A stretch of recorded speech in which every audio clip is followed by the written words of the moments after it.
What's up, everybody? It's the Roundtable Sports Podcast. Today, we're taking a look at the top 25 plays from Damien Harris in 2020. And of course, this was his first real taste of action with the Patriots after essentially redshirting in 2019 after being a third-round pick.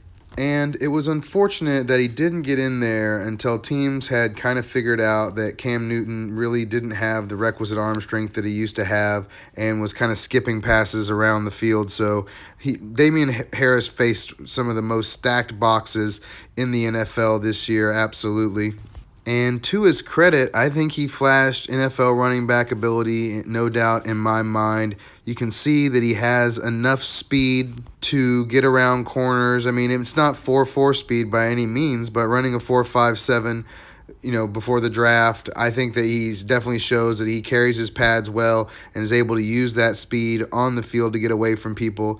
You notice there's not a ton of shift to his game, but that he's shifty enough and that he has enough vision to kind of get away from people while using his speed. Like I said, it's not like he's stopping down and trying to make people miss, but he does shift his weight well, and he's certainly running with power. You can see that he's running through a lot of the arm tackles, and he's not letting anybody square him up very well to take a really big hit. So everything checks out for me as far as the running style goes. And like I said, he's facing these huge stacked boxes and still able to get the job done on a bunch of these plays.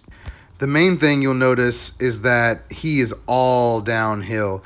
There's not a whole bunch of plays where he's taking a loss. He's moving forward. He's taking guys with him. He's using his power speed combo that I like to, further the Patriots down the field. And I've got to think with the additions they've made on the line as well as at quarterback, tight end, wide receiver, I mean, they've brought in a whole offense around him essentially. So it'll be interesting to see how the Patriots come out and what they end up doing. You notice there's a lot of I formation. There's a lot of strong, just basically two backs in the backfield when he's running. And, I don't know if that's going to change with the way that they're changing things up. I got to think that Mac Jones offers some different skill set than Cam Newton, but I got to think that they're also going to want to, support Mac Jones with a strong running game. And I think for the Patriots at this time, those roads lead through Damien Harris and him running the ball. So it'll be interesting to see what his usage is with Sony Michel. Cutting Sony Michel at this point because you drafted a running back in the fourth round really only saves you about $700,000. So it'll be interesting to see kind of how they ferret out the touches this year. Rex Burkhead being gone, James White back. What's the offense going to be? But I think it starts with Damien Harris and getting the ball in the backfield for them at this point. I hope they unleash him a little bit more in 2021. That'll be fun to watch.